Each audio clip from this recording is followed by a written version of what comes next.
It's time for Declare Your Independence with Ernest Hancock. Believe me when I say we have a difficult time ahead of us. But if we are to be prepared for it, we must first shed our fear of it. I stand here without fear because I remember that I am here not because of the path that lies before me, but because of the path that lies behind me. I remember that for 100 years we have fought these machines. And after a century of war, I remember that which matters most. We are still here! Tonight, let us make them remember we are not afraid!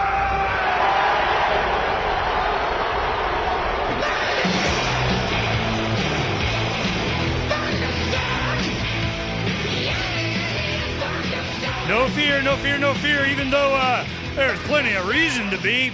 If you're informed, it's just, things just aren't as bad as they would seem. Well, we have Jerry Williams from American Precious Metals here in Phoenix, Arizona, and you can go to apmaz.com, AmericanPreciousMetalsArizona.com,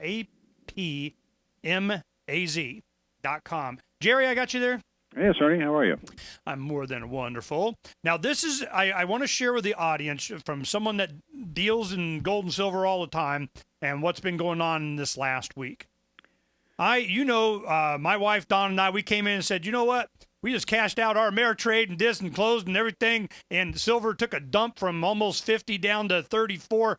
Gimme. I want it all. Gimme. Now, the thing is are people... do you have a lot of stuff to give out? I mean, Donna had enough to go. Are you running short? Are they starting to buy? Are they more coming in selling? What's going on? We had a little flurry there of activity with weak holders, latecomers selling. We got some silver bars dumped on us. You folks took off most of the dimes that we had left. And now we're in a position where we're having to order things and tell everybody to pay now and wait 3 to 4 weeks to get their orders filled. Really? On silver. Well, what about, because mostly what you've been dealing with is you were able to supply people by people that were coming in and selling their stuff and getting money they need for, I don't know, bread, or they just thought it was going to keep going down or something. But now you're having to dip into somebody's going to supply me, but are they still making Silver Eagles? Are they still doing silver maple leaves? Are they back order? What's going on with that market? Yes to all of those questions. The mint in Toronto is now being overwhelmed because they're getting the overflow from people who don't want to wait 4 weeks. So they order from Canada, and they only have to wait 2 weeks. Then they pay $1 an ounce less. As far as generic rounds, which are another substitute, they're not monetary. They don't have a denomination of any kind on them. They just look like money. They won't even take orders for those anymore. They're so far out. My supplier says he won't take anything away. He can't get it in 5 or 6 weeks, and so just won't take any orders. So you're kind of reduced to paying the premiums to get these government-issue coins from either Canada or the U.S. Mint. And the U.S. Mint, by the way, Ernie, has now expanded their production to include San Francisco in their Silver Eagle production. Prior to this, and all the time, all the way back to 1986, they were all made at West Point. So the new ones, the overflow that's going to be made in San Francisco, will be made without the S Mint mark, so you won't be able to tell where they came from, and it doesn't matter. But that just tells you how extreme the demand is. It's going to take 2 mints now to supply the demand, and they're still telling me 3 to 4 weeks to wait. Do you think there's going to be a problem with them actually getting the bullion to make the coins? Well, that's been an excuse in the past where they couldn't get the blanks for one reason or another. But I think they're going to be able to continue to get the blanks. The raw material is just going to be a higher price. Well, tell me about that. The higher premium.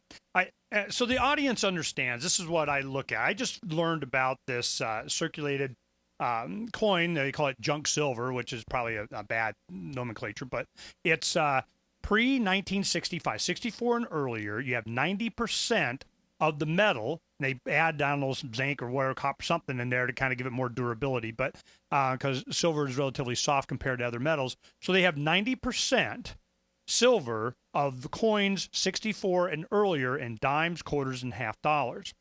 The advantage is when I go down to Jerry and I say, hey, and it'll range, from 50 cents to $1, whatever, over spot of what the actual content of silver is in that coin. When I go and get a and it's U.S. Mint. I mean, you could see it's a quarter. I mean, here I got some. Like here's a $50. Yep, there it is right there, 90%. Okay. Now the thing is that if you go and get a silver eagle, I'm paying how much over the spot price to get that? $4.50. Whoa! Yeah, that's just to get pure silver and in a coin that has a monetary denomination. It's a legal tender coin. This is $1 on it. So you get a silver eagle, says $1 on. I'm paying $4.50. So if it's $40, I'm paying $44.50 for that. If I get the same amount of silver, then I'm only paying $40. I'm paying anywhere, less than $1 over spot for a U.S. minted coin, 90%, and you calculate it at the 90%, right? That's correct. So that's why actual silver content? So what in reality? I mean, what is the benefit? Why would they just don't know, or is there some benefit in buying these silver rounds as opposed to the old dimes and quarters and stuff? Well, it's kind of my referral clients who are brand new say my friend tells me to buy a monster box. They really don't even know what they're getting. All they know is they've got $20,000, and somebody told them to put it in silver. So it's kind of whatever the dealer recommends. A lot of it is that. They don't really care about the price, just get some. And when you start showing them the things, like you show them the circulated silver coins, they're dirty. They've been out there for 50, 60, 70 years. The purity of them isn't questioned because they've been making them like that all the way back to when we started making coins, early 1800s. That 90-10 composition's always there. So I think it's more just about getting pure silver than getting something that's been circulated. Okay. And the fact is that we pay more for those things coming back than we do for circulated coins as well. So you're just buying at a different, higher quality levels all. Okay, so now the people are starting to come in when the price went down. Were they more selling or were they more buying? Oh, more selling. Yeah, we had a few bargain hunters, but boy, we got hit with a wall of selling. Not so much the 90%, although we did buy a little bit of that, but mostly bars. And these are all people who had bought either recently, and we did buy a few silver eagles, not very many, but mostly bars and a few rounds.